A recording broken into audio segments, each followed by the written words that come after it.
Hi everyone. ఈరోజు దేవి నవరాత్రులు రెండో రోజు కాబట్టి అమ్మవారు మనకి గాయత్రీ దేవి రూపంలో దర్శనమిస్తారు. ఇప్పుడు నేను గాయత్రీ దేవి మంత్రాన్ని జపిస్తున్నాను.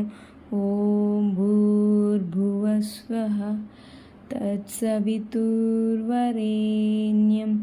భర్గో దేవస్య ధీమహి ధియో యో నః ప్రచోదయాత్ అని జపిస్తూ నేనైతే అమ్మవారికి ధూపం దీపం అండ్ నైవేద్యం అయితే సమర్పించాను. అమ్మవారికి ఈరోజు నైవేద్యం అయితే నేను పులిహోర చేశాను. అండ్ చింతపండు పులిహోర అయితే నేను టెంపుల్ స్టైల్లో చేశాను.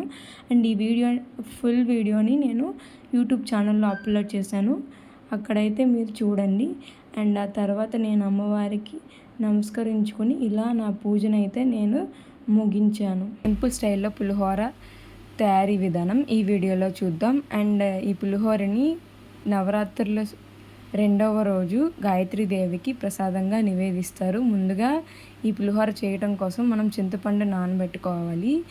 అండ్ ఒక 1 అవర్ దాకా నానబెట్టుకున్న తర్వాత మంచిగా అన్నం ఉడకబెట్టుకొని దాన్ని ఒక పెద్ద ప్లేట్లో మనమైతే ఆరబెట్టుకోవాలి. ఇలా ఆరబెట్టుకోవటం వల్ల అన్నం చల్లారబడుతుంది. తర్వాత మనం కలుపుకోవడానికి ఈజీగా ఉంటుంది.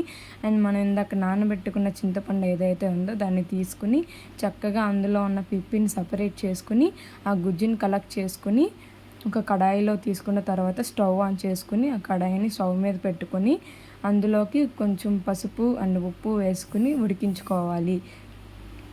ఒక 5 మినిట్స్ అలా ఉడికించుకున్న తర్వాత మనకి ఈ పల్ప్ అనేది గట్టిపడుతూ ఉంటుంది. అలా కొంచెం గట్టిపడుతూ ఉంటుంది. లైక్ జెల్లీగా రావాలి. ఈ వీడియోలో చూపిస్తున్న విధంగా ఇలా గట్టి పడితే మనకి ఈ గుజ్జు అనేది బాగుంటుంది అన్నమాట. పులిహోర టేస్ట్ కూడా చాలా బాగుంటుంది. ఇలా గుజ్జు మనకి గట్టి పడిన తర్వాత మనం స్టవ్ ఆన్ చేసుకుని కడాయిని అయితే పక్కన పెట్టుకోవచ్చు.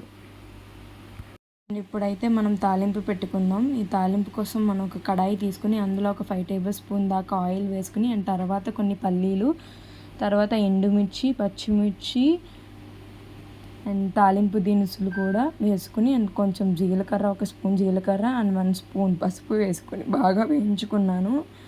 ఇలా వేయించుకున్న తాలింపులో మనం కొంచెం ఒక చిటికెడు ఇంగువ కూడా వేసుకుని బాగా వేయించుకోవాలి తాలింపు ఎంత బాగా వేగితే అంత బాగుంటుంది మన పులిహోర టేస్ట్ అనేది. అమ్మవారికి మనం నవరాత్రుల రోజు రెండవ రోజు గాయత్రీదేవికి ఈ పులిహోరని మనమైతే నైవేద్యంగా సమర్పిస్తాము అమ్మవారికి రెండవ రోజు. అండ్ తర్వాత లాస్ట్లో మనం కొంచెం కరివేపాకు వేసుకుని ఫ్లేమ్ ఆఫ్ చేసుకుందాము. ముందుగా మనం ఉడికించుకుని ఆరబెట్టుకున్న అన్నంలో ముందుగా మనం తయారు చేసి పెట్టుకున్న ఈ చింతపండు గుజ్జు ఏదైతే ఉందో దాన్ని వేసుకుని మొత్తం బాగా కలుపుకోవాలి. అండ్ తరువాత మనం వేయించుకున్న తాలింపుని కూడా ఇందులో వేసుకుని బాగా కలిసేలా కలుపుకోవాలి.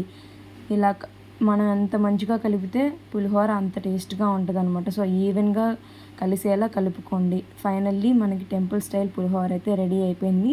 అండ్ దీనిని ఒక సర్వింగ్ బౌల్లో సర్వ్ చేసుకుంటే temple style pulihora ready. Thank you so much. Please subscribe చేసుకోండి అండ్ థ్యాంక్ యూ.